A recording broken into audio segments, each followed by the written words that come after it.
Get us, hype us up, bro. You're the fucking hype man. You're the young boy Jam. Tell us a good story. What kind of story you want? I don't know, something funny. Just talk about my love life. That's pretty Exactly. funny. That's hilarious. It's a joke. Yeah, we know. We've seen it. Yeah, no, that was That was the joke. Haha, it's not funny. hilarious. Worst one night stand. You know, people told me my whole life I should be a stand-up comedian, but I just prefer sitting. A Can't wait to do my one-night own stand show. Where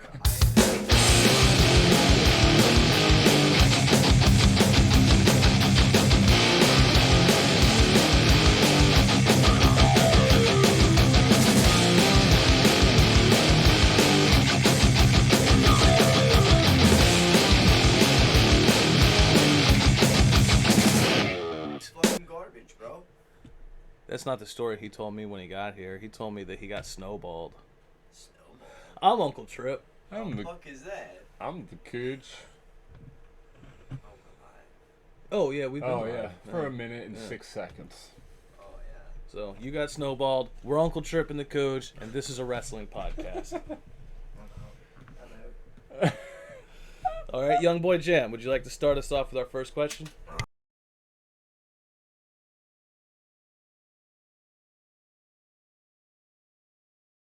Who are the most important wrestlers today?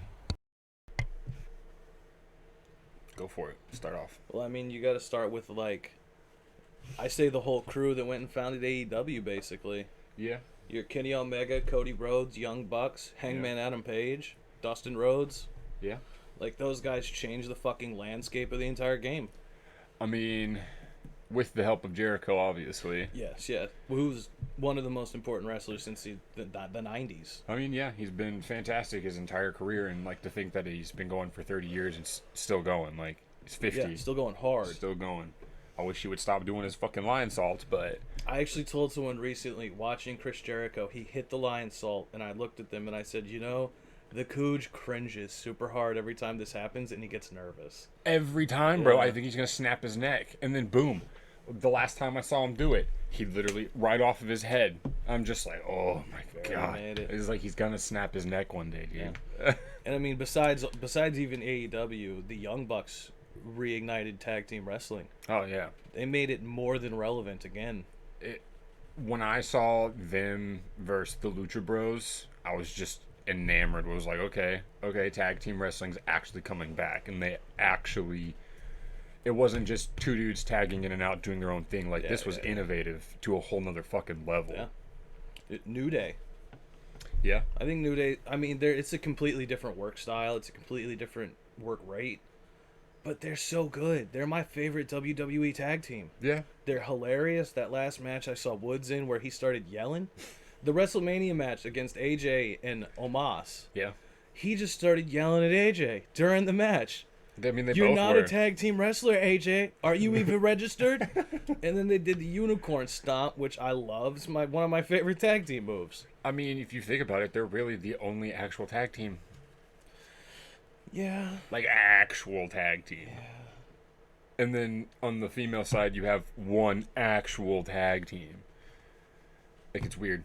Yeah. Vince McMahon doesn't respect tag teams. He never has. And I don't get it, because No. they could do so much more and actually create a bunch of stuff. Like, why have these stables if you don't have like good tag teams within the stable type shit? Like, Shelton and Cedric they're both good in their own right, but they're not a good tag team. No, it's because there's no story. Yeah. Do the protege bit. Make Shelton take him under his wing and they make a tag team out of it. Something. Anything. Not what they did. Yeah. I think Miz and Morrison, after that WrestleMania performance, showed us why they matter. Well, yeah, a little bit. Yeah. A little bit. They made Bad Bunny and Damian Priest look phenomenal. Yeah, exactly. And that's almost a lost art now Yeah. from a heel. And I mean, for Miz to come out the very next night on Raw or whatever and still be like, no, look, it's because of me. It is all because of me. Like, he Yeah. played into it. Like, it was great. One of the best promos in WWE, really, is The Miz. And Morrison's still amazing. He took the Destroyer. Yeah, I mean, after Not in the ring. out of the ring, Outside of the ring where there's no give. they have pads outside the ring. Yeah, but I mean, there's no, like, spring to get the jump. There's nothing. He True. just backflipped with Bad Bunny on him. True. Like, that's great. From a 40-year-old man? I That's mean, beautiful. It was good. But I mean, for me, other people like Moxley, Rollins, both of them, Yeah. phenomenal wrestlers today. The fact that Moxley left WWE and then came back and went over to AEW, way more fucking popular than ever. And then recently, showing up to face off with Nick Gage. Yep. Like, never thought that this kind of stuff would be happening in pro wrestling, and they're making it happen. To me, the fact that like some of these big people are still wanting to go back and do like these indie GCW shows and like I understand it because they love the business and they want to like still draw in crowds and get people to come see these indie people who are eventually going to be, hopefully, like take over the wrestling business later on. Yeah. So like I get it. And Moxley, dude, he's just so fucking good. Everything he does, it's just so good. He makes you believe that like that's the kind of person he is. Yeah. Fuck.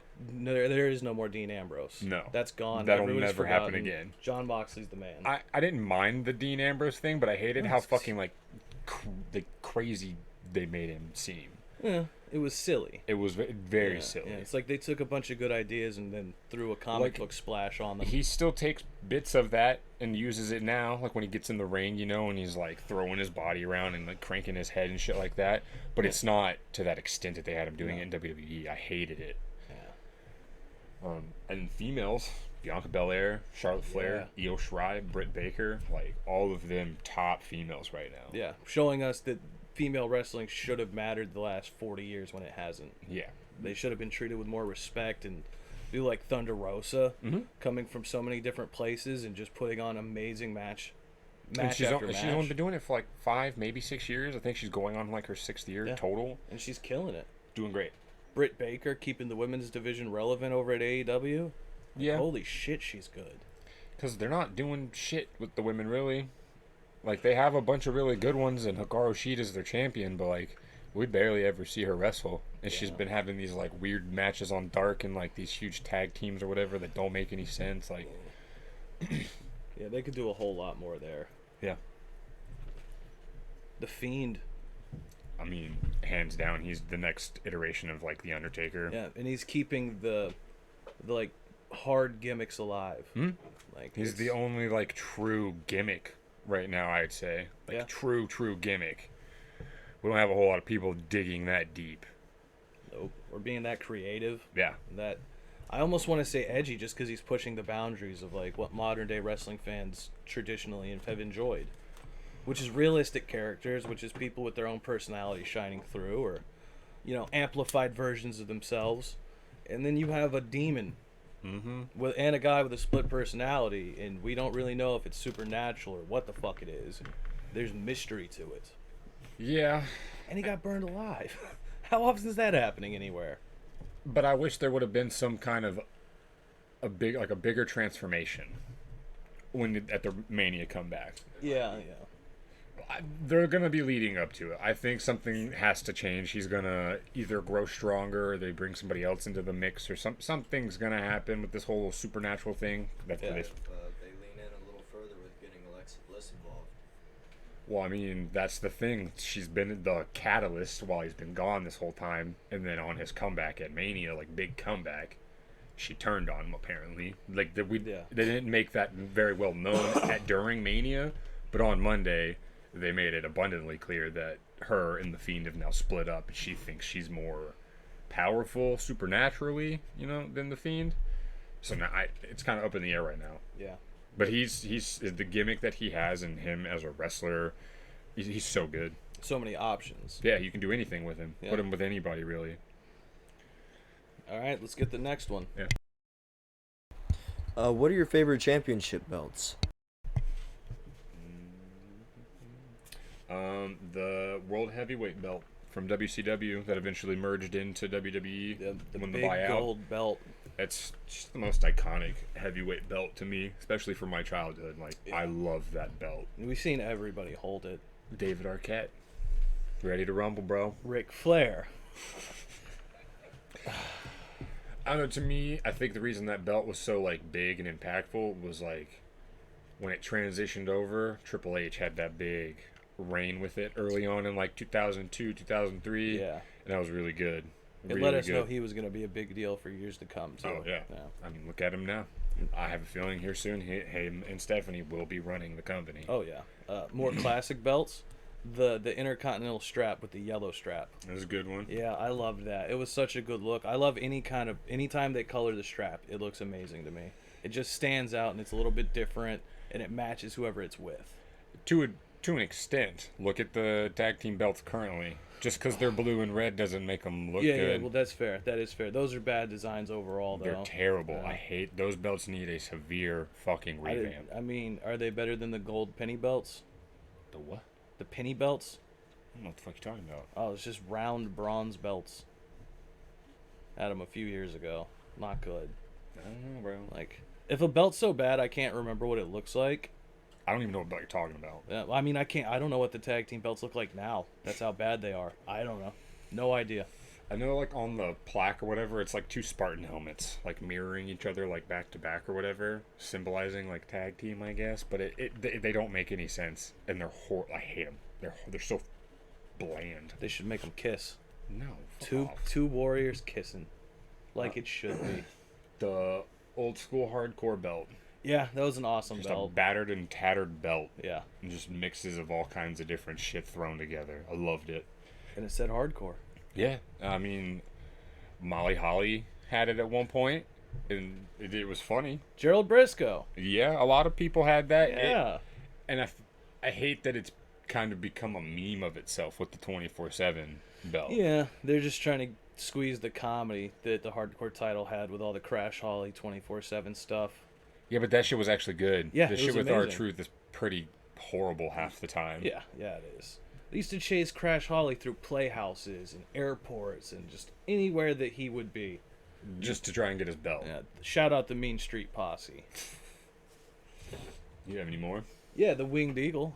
That's a great Attitude belt. Era World Championship, WWE. I just saw a Beautiful. video recently of Bret Hart like taking his out of like the casing thing that he has in it, saying it's his. He thinks it's the best belt to ever exist in wrestling. Yeah. And it's a phenomenal belt. Yeah. It's kind of the benchmark now, I think, for people. Mhm. Because that's, so many people were into the Attitude Era and either they fell out or they stayed in, but that was the most iconic for them. It was. I grew up, WCW kid, so Big Gold is still the one for me. Yeah, same. That's always going to be my favorite one. But the Winged Eagle one is just an iconic belt. I feel like it set the precedent for what they eventually kept transitioning with. You know what I'm saying? Like Yeah. as far as like style wise. But now here we are with these big giant plaques with the logo on them that don't make sense. Just say So, WW. why don't There's get no them? E. Yeah, there's nothing on them. They don't make sense. You got a blue one and a red one. Okay, cool. I'm pretty sure Weight Watchers is sponsoring it. The OG X Division belt. That was a cool looking belt. Yeah, I liked that a lot. It had the big red X on it.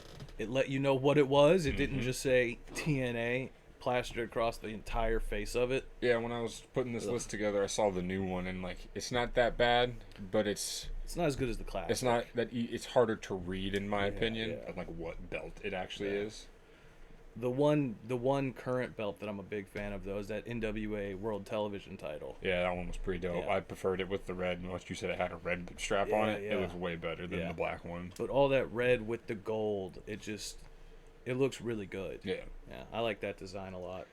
Another one that has some red in it, the ROH heavyweight belt. Yeah, It's got a little yeah. bit of red in it, but a lot of that chrome and gold and shit built into it. I Yeah. really like the style of that belt. I've been a fan of pretty much every ROH belt.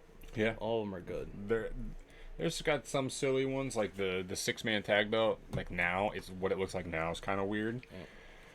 But I've liked all their belts. I think this one resembles not the one now, but the IWGP heavyweight belt before they just changed it or whatever. It Yeah. kind of resembles that one. Yeah, that was a really good belt too. Another United States IWGP belt. I love Beautiful. that belt. It's Yeah. a great looking belt, and Moxley holds that right now still, doesn't he? Shit, yeah. Yeah, Okay. he does because he beat Kenta. Mm-hmm. Dude, another two great belts that are both on Kenny. The AEW World Heavyweight title I like that a lot. There's all that gold. There's the different pieces on it. Yeah, It's big. it's very big. I Yeah. like it. Like, it's bigger than any of the other belts, so we know it's the most important. And he's got the AAA one, right? Yeah, the Mega Championship. Yep. That's a really good looking belt too. It looks classic. I wish we said this previously, but like I wish that some of that stuff would get defended on like AEW and be showcased a little bit more because you don't ever really get to see it, Yeah. like ever. Watch the Lucha Bros defend the tag team titles from AAA. Yeah, it's something that I feel like should happen. Yeah, that'd be cool. Last two for me really were the two Lucha Underground belts, Gift of the Yeah, Gods yeah, belt and yeah, their yeah. heavyweight belt. I thought Beautiful. that they were fucking sick, especially the Gift of the Gods. Everyone competed in a tournament for little coins that they had to place inside the belt. It was fucking phenomenal. Yeah. When you can gimmick a belt, Yeah, That's and awesome. It worked. Like, Yeah. sure, Lucha Underground was a very, very odd television show for wrestling because you mixed in like Mexican soap opera in with real wrestling. yeah. But it worked until that last season. It got very, very weird with the drama and stuff behind the wrestling. Yeah, we'll have to really go back and break that whole series down because Yeah, it's so It was interesting. a highly underrated show too. So many good matches. My favorite match still, Pinta versus Vampiro. Yeah, Love that was match. It's amazing. so good. And even at that old age and with all the injuries, Vampiro still put on a great match. Put on a phenomenal. When his entrance and he came out in the fucking ministry pope outfit or whatever, it was so sick looking. That's the guy I want to play Call of Duty with most. I know, dude. I just wanna He's on co-op. Facebook all the time, bro. I'm sure we can make it happen. Yeah, I want a co-op campaign with him. That'd be fun. Yeah, in his documentary, he said by the end of the campaign, he's like forgotten what's happened because of the Alzheimer's, so he can just restart and have just as much fun over and over. And I'm like, fuck that, I can too. I'm crazy. Yeah, he'd be someone that's fun to game with. He likes to play a lot of Doom too. That's a fucking. It fits his character. You know what I'm saying? That's Yeah. a twisted fucking game.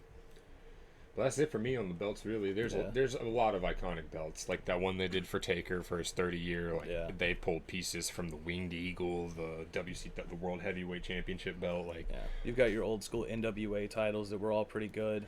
They were smaller, yeah, but the guys were smaller back then. they need to change their women's belt. The one Serena Deeb holds. Yeah. That belt, it's garbage. Like it just has it's so small and it has their picture on it. Like they need to change that. Yeah. It doesn't make sense. What you got for the next one? Gimmick rank these three for me. Honky Tonk Man, Elias, and Jeff Jarrett. And who did it best?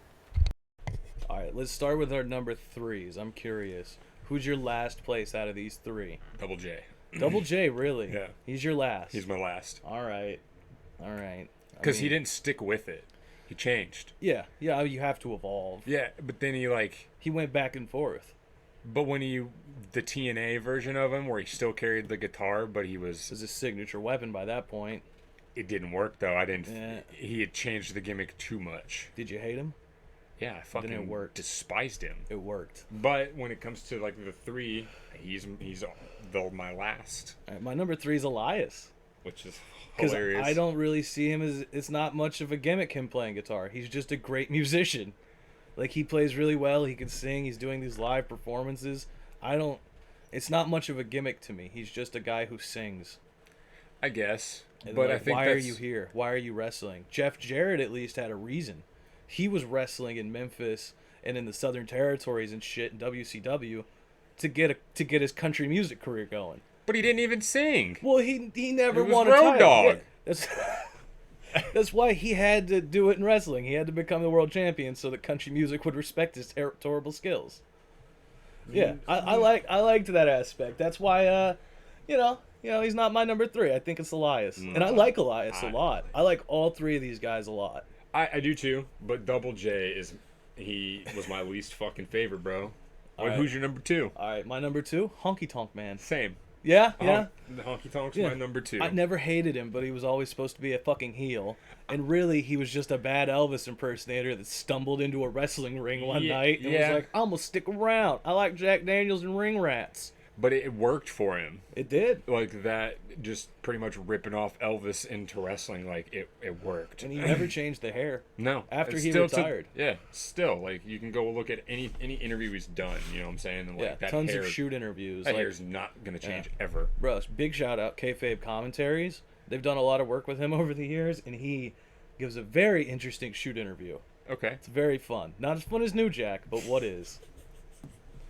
All right, so that means your number one's Elias. Yes, because He can actually play. he can and sing. actually play and sing. Yeah, I that's- hate his that's what it attire is. and shit like that, and I hate like what he's done with the gimmick. I feel like after his little accent or whatever, and like disappearing and came back, he became like the guitar singing version of Seth Rollins. He wanted to be a messiah, and now he's Yeah. got his little lackey. You know what I'm saying? Just the one. Just the one. Well, Rollins eventually only had the one in Murphy, and then lost that. So we'll, Yeah. you know, we'll see what happens. Yeah. But he's my number one just because he's an actual musician who gets in the ring and wrestles, you know what I'm saying? I just wish he would change it a little bit. Just a little bit. Mine's Double J. Fuck. Jeff Jarrett, number one. No, dude. He used the guitar better than any of them. He never once broke Jake the Snake's neck with a guitar. True. Honky Tonk did that, so he by default can't win. Yeah, sent Jake he sent Jake down a very, very dark path. Even though he was already on one, but like it got way worse after that. So just for Jam's edification, you gimmick a guitar before you smash it open on someone's head in wrestling. It's You're like supposed hollowed to. out, so it'll just literally like cave Yeah. when you hit him. Like you can even sand down the back of it and then repaint it yeah. and make it very thin so it shatters real fast. They didn't do that when Honky he hit Tonk Jake took the a Snake. huge guitar Yeah, and just very nice guitar too. right on the head and broke his fucking neck. Yeah, like compression fractures in his vertebrae and, in his And neck bone. when he hits him, Jake literally just like stiff, just like falls forward. It's really bad. Yeah. But yeah, Jeff Jarrett that I know of never did that. No. It gave New Jack an excuse to hit him in the head with a guitar, which was always fun. The little while he was in TNA. Yeah. See, I didn't even know about that. Yeah, one day we'll have to do a little breakdown of New Jack, and in the mix, I'm throwing him and Shark Boy as a tag team, because they were so goddamn funny. He jumps into a kiddie pool with Shark Boy. Jesus Christ. Shark Boy's in there, and New Jack's talking to him, and Shark Boy doesn't speak. Yeah. And he's like, "What? You want me to get in the water? You want me to get in the water?" And then he gets in the goddamn kiddie pool. I just watched on YouTube like 2 days ago or something. Masada versus New Jack. Yeah. Some random fucking like bar fight shit. Oh, I love those shows. That's what it was. Just Yeah. one of those. and Casanova Valentine's done a lot of that. It was fucking gnarly, Oh, man. those things are so cool, though. I gotta go watch that. 'Cause I love Masada.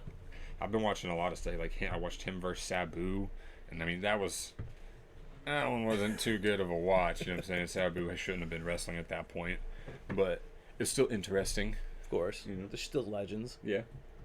But yeah. Next question. No, this is you two. Yeah, so we're gonna switch it up a little bit and let the Cooge ask something from me and Young Boy Jam. What MMA fighters do you think would do well in pro wrestling? We're gonna go. We'll go modern and past. Yeah, you can pick from any like person who ever was involved in like MMA. You know what I'm saying? Alright, we're gonna go with the real obvious one right off the bat, and that's Conor McGregor. Honestly, the dude's an ass. He'd make a great heel. You know. I agree with you. You know, I'm not super into like UFC and MMA and all that stuff, but I know who the fuck Conor McGregor is. Yeah, that And guy hustles and talks. Yeah, just him, bring him in, and I think he could be as big of a heel as Vince McMahon was. Yeah, I really do. I agree with that wholeheartedly. especially he's in great shape and the dude's a tough guy. Yeah. Legitimately. I could see that him Yeah. being a good transition if he Yeah. would put the time in to learn how to wrestle. You know what I'm saying? Yeah. I'd bring in a guy who can wrestle.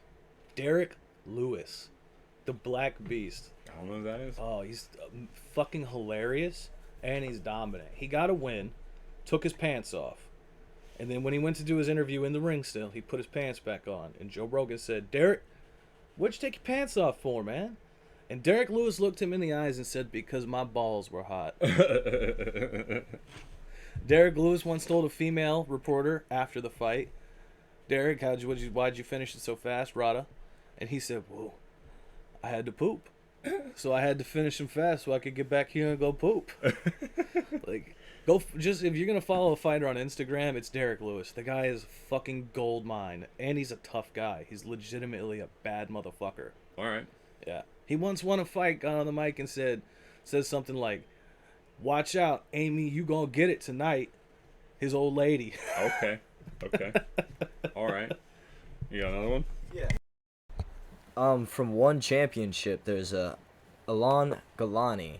That dude is an absolute monster. He's a physical specimen. He's an extreme athlete, and he's got a pretty big social media presence. He does little gimmick videos for one championship all the time. The Panther, he gets a lot of knockouts too. Yeah, I know he's a real big deal there right now. Hopefully that keeps happening. Like, that guy's got a real future. Anybody in the MMA world that can cut promos can be a fucking star. Yeah, I agree. If you could, because all you got to think, a lot of them, they're just there. They fucking win their fight, and they're so gassed that they have, like, they don't even want to do an interview afterwards type shit. But if you see those people who have that charisma and enthusiasm even after they've just gone through hell in a fight or whatever, and see them go up there and just, like, throw it for the TV and for the fans, you know what I'm saying? Like, Yeah. they could probably transition well, because it'd be easy for them to, like, play into that shit. There's a young guy now who's fighting a lot. He's just off 2 L's though. Kevin Holland. He can talk during his entire fight and still win. He's had some crazy knockouts and some crazy good stuff happen. A little bit of a losing streak now, but who gives a shit? He's a young guy. He'll come back. Mhm. He would be fucking amazing. He's athletic. Yeah, go ahead, Jam. And one of his last bouts, like while he was in the ring getting wrestled, I think it was with Brunson. Khabib was out in the ring, or in the audience, and he was talking to Khabib in the corner, asking him for advice what to do with his jiu-jitsu. That was a great fight. It was fun, but it was like it was him on his back for out of 25 minutes, nearly 20. Like All 5 rounds. yeah. Another dude, Ben Rothwell. Ben Rothwell was great. He's just a big, chubby white guy with a hairy belly. Okay. Fucking hilarious though. Mhm. And he liked to do like the like Big Show hand up in the air. He did that after a few fights. Okay. Yeah. He used to write promos to say after a win, but they were always like kind of iffy. Yeah. But a guy like that with that energy and that athleticism for his size would have done fucking great. I think Jorge Masvidal would be great in pro wrestling. I mean, dude's wild. He'll give you the 3-piece and a soda. Yeah. Do you know about the 3-piece in a soda? No. All right, so Jorge Masvidal wins a fight in spectacular fashion. Okay. He goes backstage. I'm watching live. He's doing a live interview. You start hearing some chirps from the background. Jorge says, "I'm so sorry I have to cut my interview short. Like I gotta go deal with this." And he just walks away and the cameras follow him.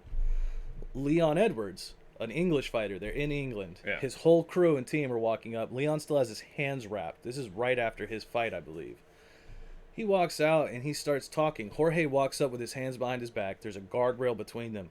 And when Jorge gets close, like they're talking, and apparently Leon's yelling, "Yo, why don't we fight in whatever month? Like there's another card coming up. Let's fight."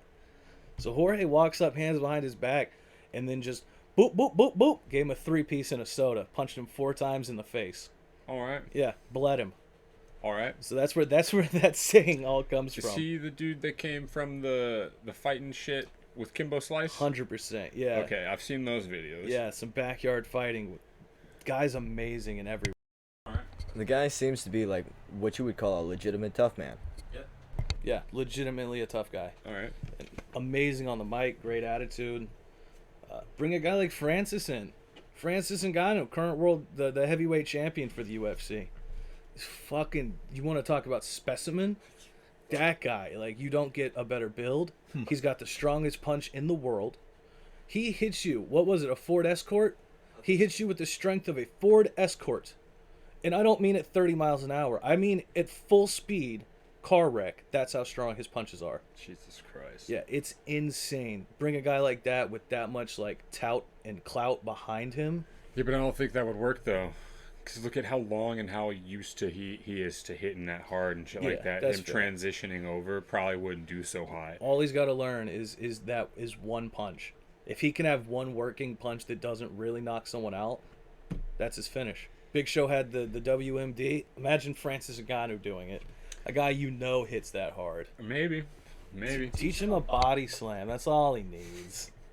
Not to mention with how big he is, you know he's probably strong enough to do a lot of these different what would you call them? I don't know. You're the one talking, Yeah. dummy. What do you? But yes, He would be able to do a lot of different athletic things. Like he'd be able to lift a guy up, military press style. I mean, there's no power move he couldn't do. True that. He's so fucking strong.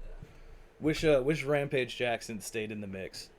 He went down to TNA and did some stuff with Tito, who was for some reason bad on a mic.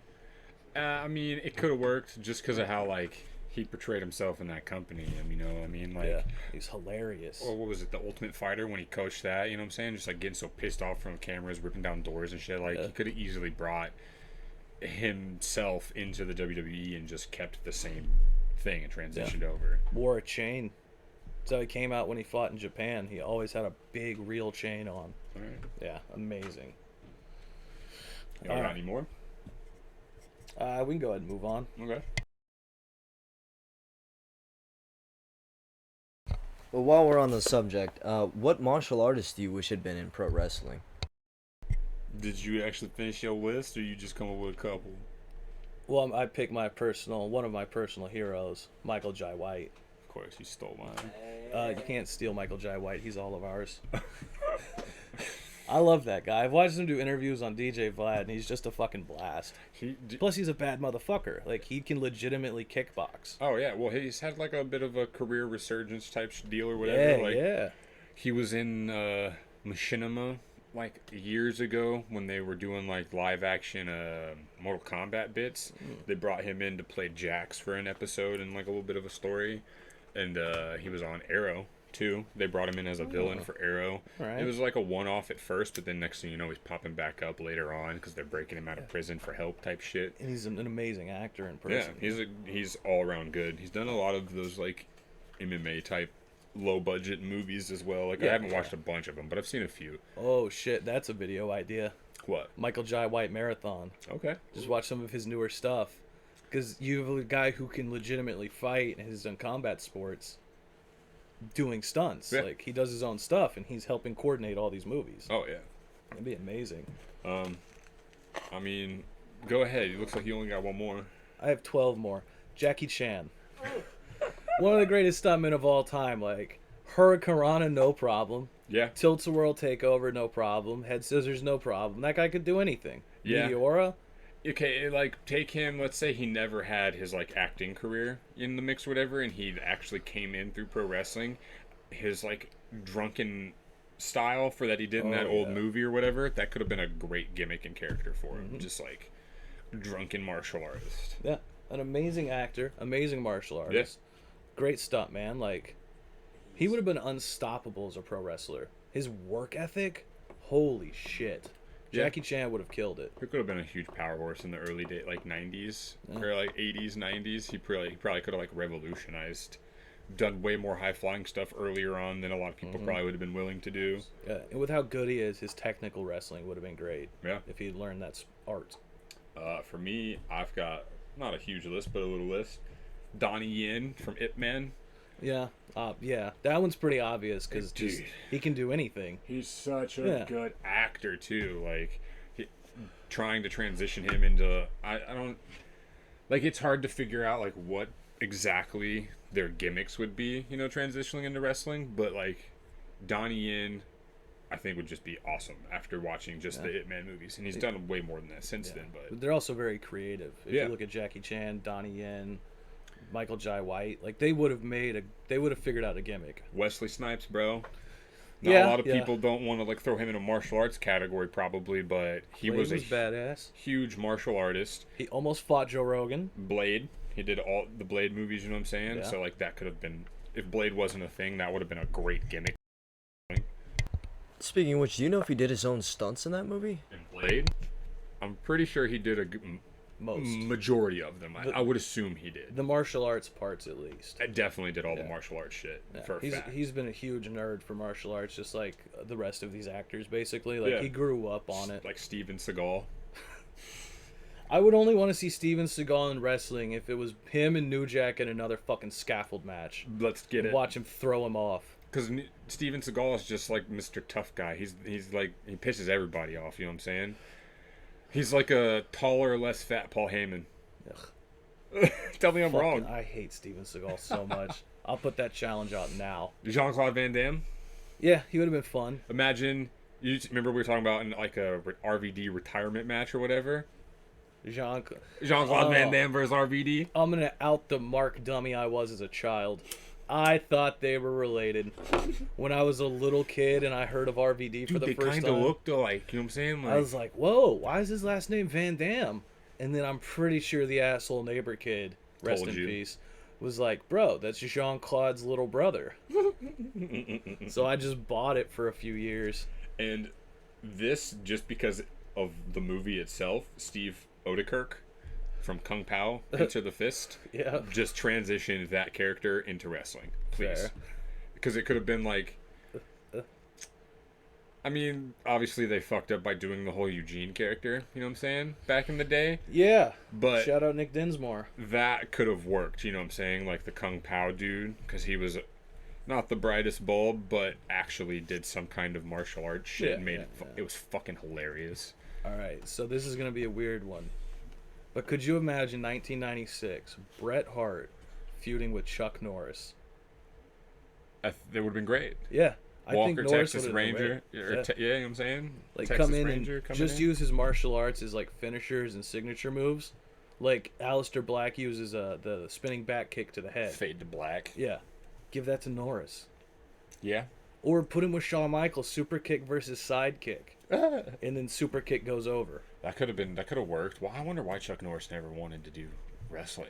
How big he got. Yeah, but wrestling's gone through its strange times. Yeah. So like the '90s was real That would have been the hokey. perfect time to bring him in as during the whole Walker Texas Ranger shit. Like that would have been a perfect time to bring him in and test some shit out. I don't know. Chuck Norris, why didn't you get into wrestling? I assume he watches us. Yep. We're gonna just assume. Yeah, you got anyone else? I'll assume they watch us as well. I mean, not really. Jet Li and Bruce Lee, just because of how iconic they've been and how huge they are, their names are, or whatever. But I don't think they would have transitioned well into the world of wrestling per se. But it would have been great to see them. Yeah, I mean we do have Brandon Lee. We see him every week on AEW when Sting comes out. Okay. Rest in peace. Next fucking question, bud. Fantasy book 3 of your dream matches. You know, before this starts, I'm just gonna like shout out the Union real quick. You guys need to keep your guys in order because the Cooge has been asking for coffee for about an hour now. I said I wanted it like 3 questions ago, but it's fine. It's fine. They're working on their regulations. Okay. Okay. I'm allowed a certain amount of breaks. Well, while you do that, we'll answer the question. All right? Start first. The two golden boys, John Cena, Kazuchika Okada. Okay. The two faces of the two companies. I'm solid. Yeah. I think that they could both work an amazing match together. Because could. John Cena, for all the hate that he gets, Great worker. Yeah, he can powerhouse. yeah, like Who picked up the Big Show and Edge on his shoulders at the same fucking time. That's a lot of weight, bro. That's 700 plus pounds on the man's shoulders. Like you know what I think gives him even more credit as a worker? what? CM Punk finished him with a pile driver. And he took the 3 count. Yeah. Like, say what you will about Cena, he's made some shitty decisions and been a part of a few like the Nexus feud and things like that. Yeah, he's had a bad rep, and like there's all the rumors of him burying certain people, but like he did a lot for wrestling. Like, But, oh yeah, he was the last real big like marquee name. You know what I'm saying? Like there's not gonna be another one of those. Yeah. I don't think. I mean, look at the work he's still not Mo- this year, but last year at WrestleMania with Bray Wyatt. Yeah, I hated that match the first time I watched it, but then like the more and more, because I just kind of gotten back into wrestling at that point. Yeah. But then after going through and catching back up and figuring out who Bray Wyatt was and what transitioned there, I appreciated it more. And I was like, okay, this is genius. Yeah, that was such a good homage to the history of wrestling. Perfect homage. Yeah. And have him do the whole Hulk Hogan NWO like guitar belt thing. It was so funny, dude. And he came out just like Eric Bischoff. He pointed to the dimples. It was great. Yeah, that was an amazing match. All right, what's one you got? Um, It's not Undertaker versus Okada. All right, what Undertaker? Right after American Badass. when he came back and had like combined Okay, all yeah. of his styles and was still in relatively good shape, moving really fast Yeah. and still like doing a lot of Right after the Kane match at Mania. yes, that version of Taker versus like Prime Okada, you know what I'm saying? Like to see Okada try and like get over on Taker and like hit all of his moves just to see Taker sit up or whatever. It would almost be like Okada Omega, Yeah, it but could have reverse roles. it could have such a huge draw and pop from people. Plus, how often do we see a tombstone on the Undertaker? That's what I'm saying, bro. Yeah, that would be an amazing match. It really any Undertaker. Yeah. Versus Okada would be great. But I think right after American Badass would have to be my pick. That's fair. And one for me, John Moxley versus Mankind. Yeah. Like, if basically Mankind or Cactus Jack. Mankind. Or Mankind. Mankind. Okay. Because I mean, Mankind versus Taker, he was still pulling out the Cactus Jack shit with the tax, and you know, like, if you give me that version of Mankind versus a present day John Moxley, Yeah. like just a pick from eras, that match could be the best match I've in history. Not wrong. One that I would just do modern day guys. The Fiend and Darby Allin. I'd like to see Yeah, that. I think it could get very interesting. Two super creative guys like that working together, booking the match. Yeah, especially like Darby's eye for the cinematics after watching that cinematic match recently. Bray's eye for story. They could do a crazy cinematic. Not even just like I think I'd give them a whole feud. Give Yeah. 'em, like 2 matches and then blow it off in a cinematic. yeah. Or start cinematic. I think start cinematic into like some actual matches and make it like a huge feud. Maybe with like keep Darby's title involved, you know what I'm saying? TNT Yeah. title in the mix. That's a beautiful Great fantasy belt. match for me, Yeah. though, yeah. And it is a great belt. We missed that one. Yeah, The great TNT belt. Championship is really good. Young 2000s Hardy Boys versus the Young Bucks now. All right. I think that could Alright. be insanely good back when the Hardy Boys were like revolutionizing ladders and shit like that. Mm-hmm. I feel like the Young Bucks style they have now versus that era of Hardy Boys those matches probably would have been way different. And as good as all the teams were back then, they weren't as good as the Bucks. And I think if you would put the Hardys with somebody that level, it would just they would move up immediately. Yeah, it would have skyrocketed Yeah. their talent. Because both of them were that way their entire careers. You put them with somebody that's amazing, they get even better. I mean, look at how early on Jeff got Taker's respect. Yeah. Like very early on in his career. And then you see Jeff Hardy kind of fade off, and then that feud with CM Punk, Yeah. partially written by Freddie Prinze Jr. Yeah. Big fan also. FPJ, I love you. I always forget he was a fucking writer for them. So was dude. Patrice O'Neal for 3 weeks till Stephanie fired him. Because in the writing meetings, he would stop, get up, and go play arcade machines. Nothing wrong with that. All right, so this one should be obvious, but I don't know if it is or not. But I think that it can't happen, obviously. But this would be my dream match: Cody Rhodes versus Triple H.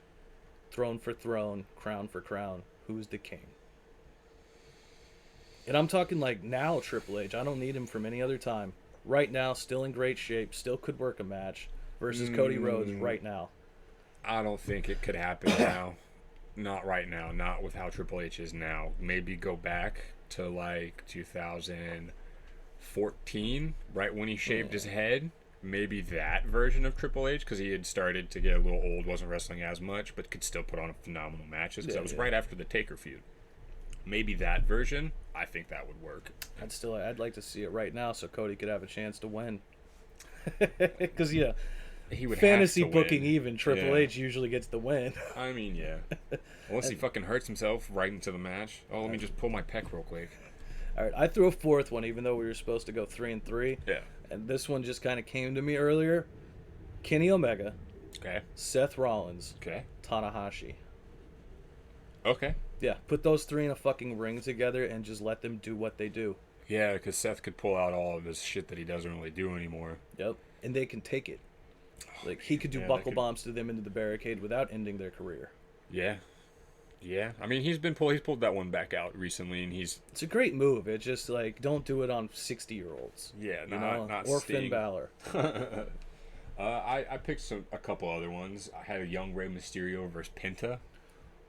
Like Yeah. 2005, 2006 Rey Mysterio versus Penta now. Even 5-6 years ago, Mysterio. I mean, which we've seen them because they were both in Lucha Underground together. Like I've seen them together, but like as a dream, like prime young Rey Mysterio versus Penta now would be a fucking phenomenal match. Imagine the package pile driver bump that Ray could take. Yeah. Like, it would look so good. Because like Ray still takes some pretty gnarly looking bumps now with the slide he does out of the ring onto his chest. I'm just like, holy shit, like fuck, bro, you're tiny and you're just landing smack on your chest. But Phenomenal wrestler, still He is. is. He's John Morrison style. Yeah, In his 40s, still amazing. yeah. All right. I mean, I think I'm done with that question. This next question is gonna be interesting. Yeah.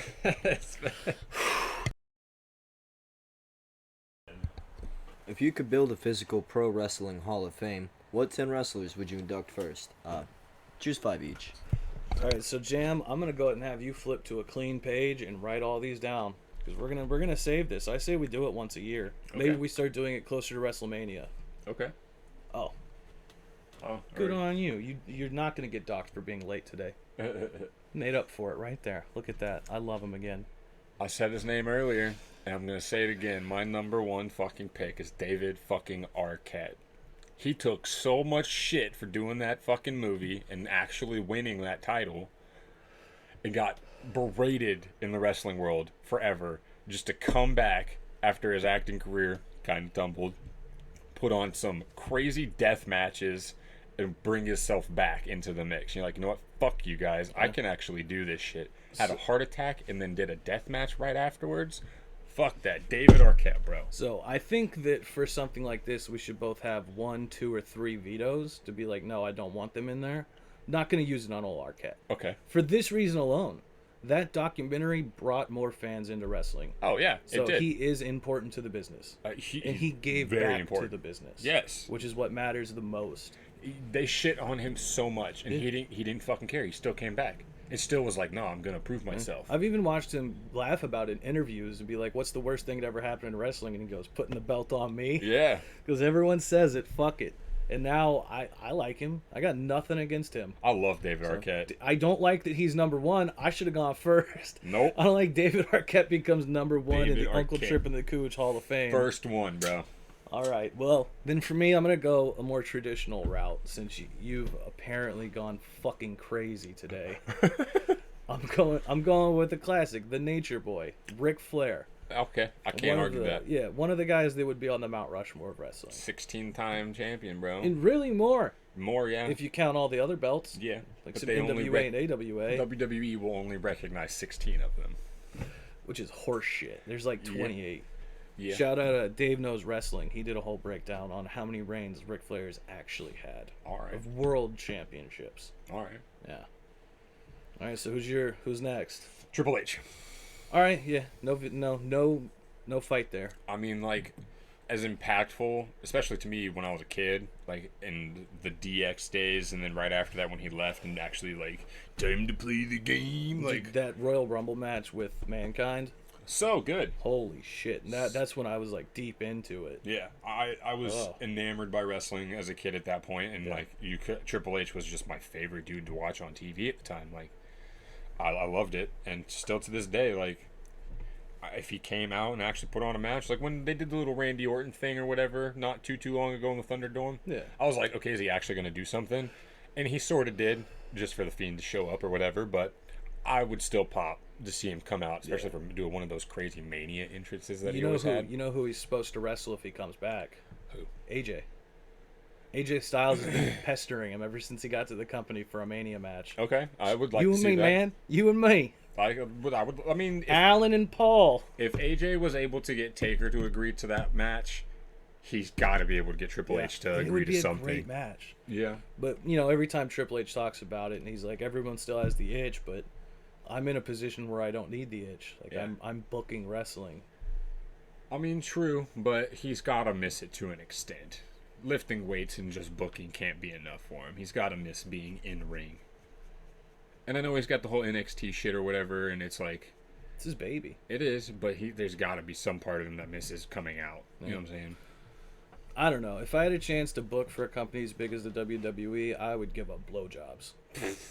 And I love to I'd get a blowjob. Good correction.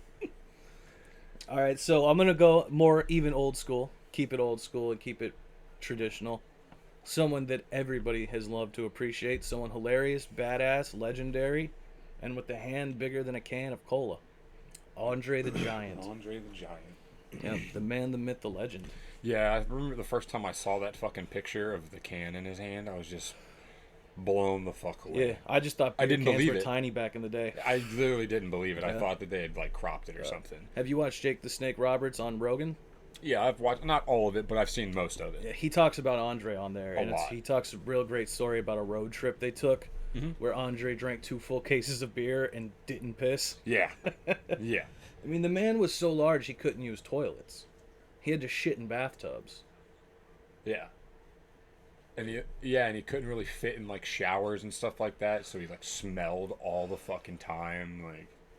But everybody wanted to be around him because he was Andre the Giant. He was huge. Hilarious. And scary. Ric Flair tells stories about how he loved hanging out with Andre because that's how he got all the women. Even though he smelled, they didn't care because he was Andre the Giant. His presence, like they wanted to be next to him. And that's how Ric Flair says that's how he got a lot of women back in the day, was just hanging out with Andre the Giant. I mean, they told great stories with him. Yeah. There was the one way back in his early career where he was basically tossing wrestlers over the top rope, and no one had ever done that before. Yeah. They banned it. I want to say the NWA was one of the territories he was at. They made it illegal to throw a man over the top rope. Because Andre was doing it, and that was like the story. Like they're trying to hold him back. All right. Yeah, I mean Hulk Hogan body slamming him at Mania 3. It's one of the most Iconic. iconic moments in pro wrestling history. Yeah, because like I know Andre's like a huge dude or whatever, but like, and like he had to help with that, and the fact that he was able to like get himself in that position for Hulk to like actually go through with the slam. Perfect body slam. Like Yeah. it took a lot out of both of them. Yeah, Jake and every old school guy that worked Andre said that if he didn't want that slam to happen, it wasn't. Yeah.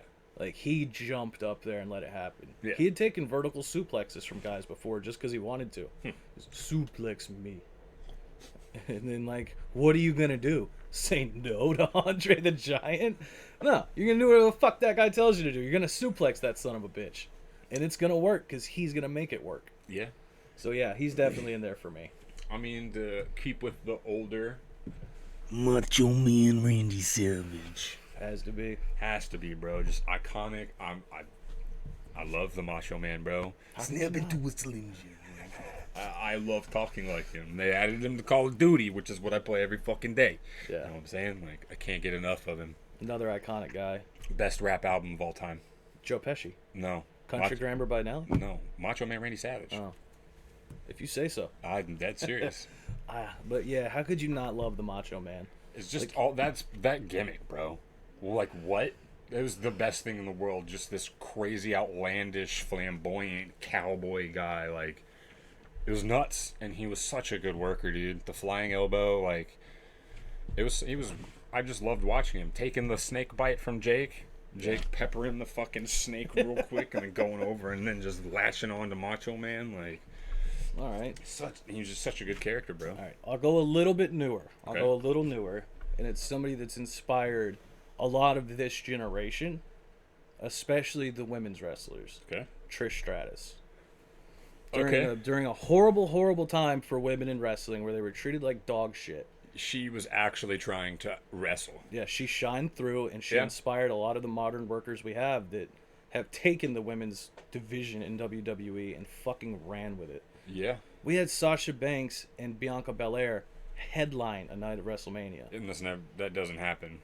Like, That's amazing that can happen now. It Yeah. should have been happening, a long time ago. but we finally get it, and I think that she's played a big part. Yeah. She helped change that Divas era, you know what I'm saying? Like, Yeah. they went from, like, a Divas era to, like... I mean, granted, because they had the women's belt, Yeah. and then it changed into the Divas belt. Yeah, Thank around you, the Diva Search era. Yeah, thank you, John Laurinaitis. Johnny Ace, that fucking cunt. That belt's so fucking trash, too. It's just a butterfly, dude. It says Divas on it, like... But I agree with that. She, hands down, helped change everything in women's wrestling for that time period. Yeah. I agree with that. No vetoes so far. No vetoes. Just my uncle. Stone Cold Steve Austin. Oh, yeah. How could you not? Literally, like, you And he's can't- still making history. Yeah. That fucking Broken Skull session with Jericho. The fact that he was able to pull that through and that Yeah. Vince was just like, yeah, go for it. I think it's a good idea. He put up a picture of Jericho holding the AEW world title during the show. Yeah.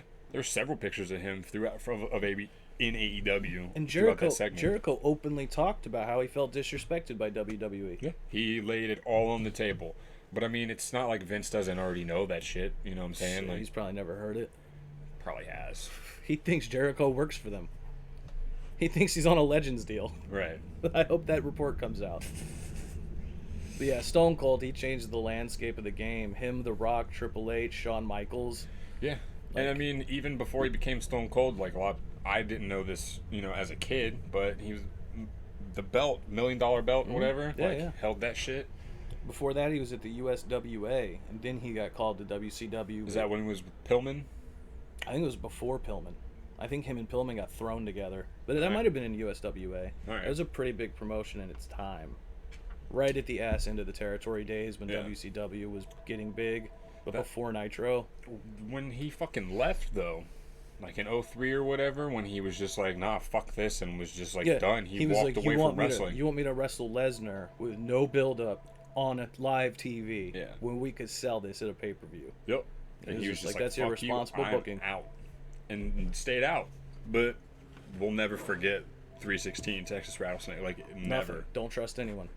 Everything that guy said is fucking gold. Yeah. Even when he came back and he was like, one of my favorite things is during the fucking invasion angle, him playing that dumb little guitar and just pissing off Kurt Angle.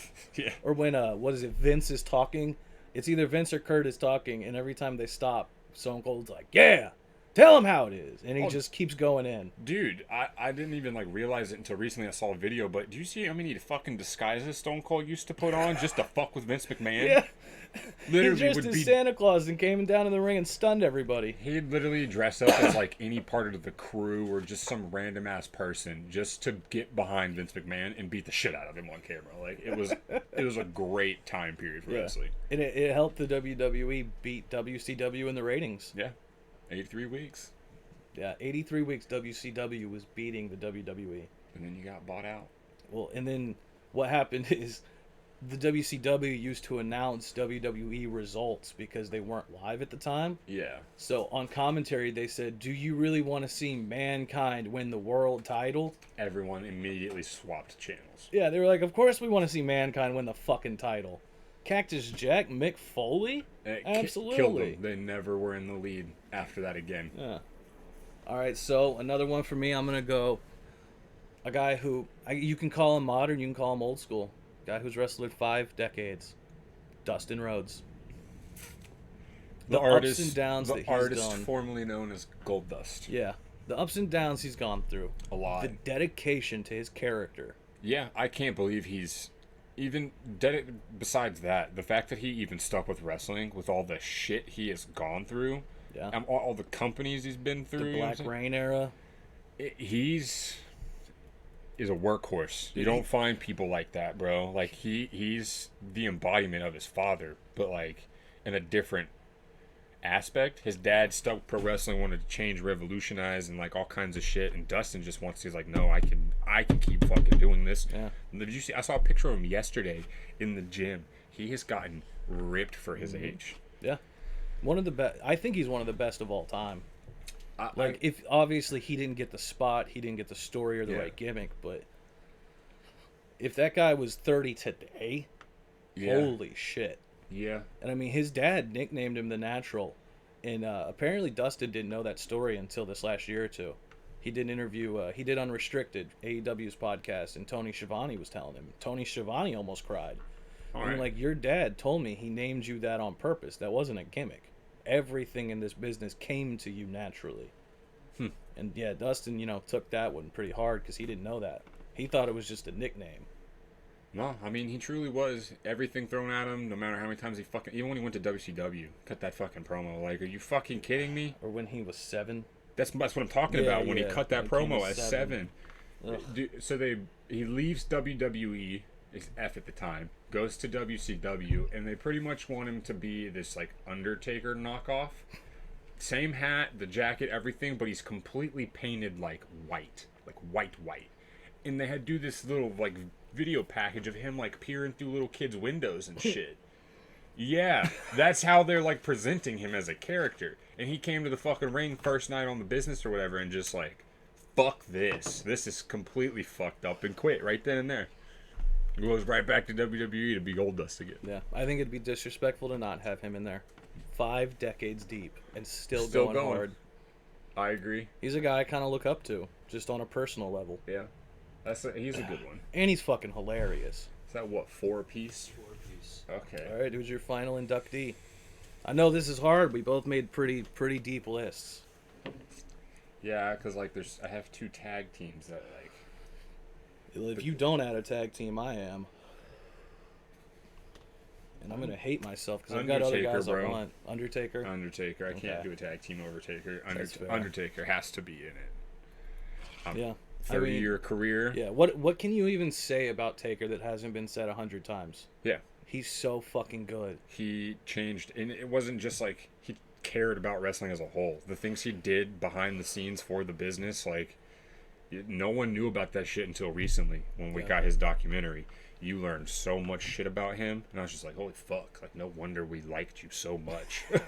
No wonder everybody has respected you your entire career. Just phenomenal worker, bro. So good, the depth and being able to change his character and like realizing, okay, it is getting stale, we have to change, and then to go revert back in a sense but incorporate everything you've already done, like What I wouldn't give to sit down and watch a wrestler's court headed by the Undertaker. yeah With like JBL representing one client. yeah Like, that was those something are they did back amazing. in the day, like when somebody was fucking up or you had some heat going on backstage with everybody, they would do wrestler's court. It's just like at a poker table how when someone shits the bed, the players there fix it before the guy on the floor manager needs to come in. I explain things to the boy in poker terms. Okay. Essentially that, yes. And so they would resolve things before management, Vince, anybody would get involved. And Undertaker was always the judge, jury, executioner, you know what I'm saying? But It usually ended with a public apology and a bottle of liquor. yeah. That's how You had to most pay went. the Undertaker a bottle of Jack, and then whatever the offended party wanted as well. Yeah. And then they had like Teddy Long in the mix and all kinds of shit back then too. I fucking love Teddy Long. Those suits, bruh. The suits were great. All right, this one's super hard because I've got a lot of people that made the list that I want to throw in, but I do feel like we have to have a tag team, Yeah. and I'm gonna put them all in it. It's a tag team that changed up over the years and had some different iterations, but let's give some ones that almost made the cut. Okay, so almost for me would be Hardy Brothers and Team 3D. Yeah, both deserving. We'll make it next year, Yes. probably. Hardy Brothers and Team 3D. I fucking loved watching all that hardcore stuff that they were doing as a kid, and then even, I mean, shortly into the early 2000s, you got fucking Devon and Bubba Ray up ship, jump over to TNA, and those matches they were doing over there were fucking awesome. Bully Ray, Yeah, when the he whole evolved into that, that's a Aces and great Eights character. things, dude. Yeah, when he did the whole "I screwed you" and just starts screaming at Hogan and his daughter or whatever, like that was great heel work. I don't Yeah. understand why Vince would not let him do that shit. Be a star. Yeah. Even though now Shane McMahon is full on Braun Strowman's bully. Yeah. Another guy that'll make it probably next year, Sting, Yeah. obviously. Other singles for me would have been like RVD and Eddie Guerrero. Okay. And Tony Inoki. Okay. Like he was almost my number one today. But I think since we're going to stick with a tag team, I'm going Midnight Express. Okay. Which, you've got a bunch of different people that have been in it over the years. Stan Lane, I can't even remember everybody. Buddy Rogers, Jim Cornette as the manager through it all. Okay. Yeah, I think that'll end up being our final pick Okay. for that one. The Midnight Express. Okay. That's someone modern day fans need to go look up. You talking about Rock and Roll Express, bro? No. That's Ricky Morton and Robert Gibson. Yeah. Who's the Midnight Express then? Oh, much way farther back. Way Oh, far. okay. Well, actually, same era. They had a lot of matches with Rock and Roll. Okay. Yeah, but this is more on the NWA Jim Crockett side of things. Okay. Yeah, I'd give you every single member right now, but my internet's being funky. Got it. But yeah, a lot of old school guys. We'll that have you to gotta go look into up. that a little bit. Yeah, we'll have to just do a whole episode on the classic tag teams. Yeah. All right, so to recap, Uncle Trip's choice was Ric Flair, Andre the Giant, Trish Stratus, Dustin Rhodes, and the tag team Midnight Express. And the Coug's choice was David Arquette, Triple H, Macho Man Randy Savage, Stone Cold Steve Austin, and The Undertaker. Correct. One more special mention to Nick Gage. We'll see. MDK baby for life. Okay. What's the last question? All right. In theory, if you were a pro wrestler, what would your finisher be? That is interesting. What would you do? I'd like to say Tombstone, right? Yeah. It almost feels a little disrespectful. Yes. Death Valley Driver, same. I'm trying to think of moves that wouldn't fuck me up that much. Yeah. You know what I'm saying? I mean, that's why for me, I want it with like a pop-up power bomb, but sit down in the mix of it. Almost like a spirit bomb, but with the pop up first. Yeah, I mean, essentially, yeah, just like KO does it. His pop-up power bomb, that, but then just sit down into it. It's good. I could see myself if I, in a theoretical world where I had trained and actually gone into World Pro Wrestling, that's a move I would want to be my finisher. I think I would do a half package pile driver, right? So one side's packaged fully, but I can lift them higher now. So I can almost pull it up like it looks like a power bomb, and then pull them down into the actual pile driver. I've seen like a wrestler that I won't name because he got outed in the Speak Up movement a while back, and I'm not sure where that is, but he used to do arm trap pile drivers. Okay. Where he wouldn't do a whole package, but he would trap an arm for the pile driver. So it'd be something along the lines of that. Maybe even like Tiger one arm, lift up over the shoulder, and then like All right. a big pile driver. My close second that I had thought of, but then I realized Lance Archer does it now, a.k.a. Lance Hoyt. You know, tramp stamp Hoyt. The Murder Hawk Monster. Yeah, but like Razor Ramon, you know what I'm saying? The reverse. But he flips them, you know what I'm Yeah. saying? Like, so into like the Razor's Edge, but then flipping them into it. But then I remembered that's what his finisher is right now. But I feel like that would, if that could be transitioned into like a, maybe that, like throwing them into a power bomb, you know what I'm saying? Like pulling them up over your shoulders and then dropping down into a sit down power bomb. Yeah. That could be really dope. All right, so if I were in deathmatch wrestling, Okay. I would steal the attitude adjustment. Because you can do it onto tons of different things without hurting yourself. You could do it on all kinds of shit. Yeah, and it's just kind of a cunt move, too, and you can play that up and be like, yeah, I'm an asshole heel. I fucking stole John Cena's finisher. Do something about it. I threw you down on stuff, and I didn't take the bump because I'm not stupid. And I could just play up being like a monstery heel that's also a bit of a coward. All right. All right. So you're going to be like the owner of CZW. John Zandig or DJ Hyde? What era? Hyde. Okay. Everybody hates Hyde. God damn, we do have a similar build.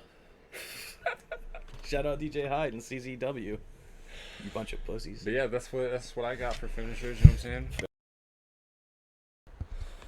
Gonna hear from the union. Would you please try them on me?